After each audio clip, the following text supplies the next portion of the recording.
তাজা breaking news. আজকে সকাল 12টার সময় একটি লোক চা খেতে গিয়ে 4 কাপে ডুবে মারা যায়। তার বয়স ছিল 43 বছর।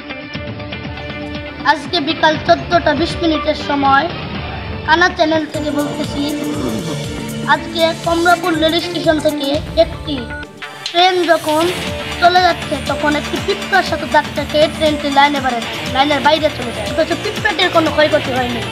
পিঁপড়াকে ধরার জন্য 1000 পুলিশ আর 90 কোটি আর্মি 400 সেনাবাহিনীকে ডাকা হয়, তবুও পিঁপড়াটিকে ধরতে পারে।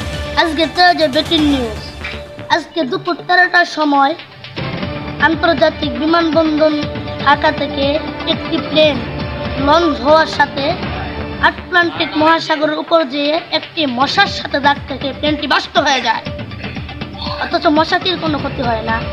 মশাকে ধরার জন্য 1000 পুলিশ আর 14,000 আর্মিকে ডাকা হয়, তবুও মশাটিকে ধরতে পারে না।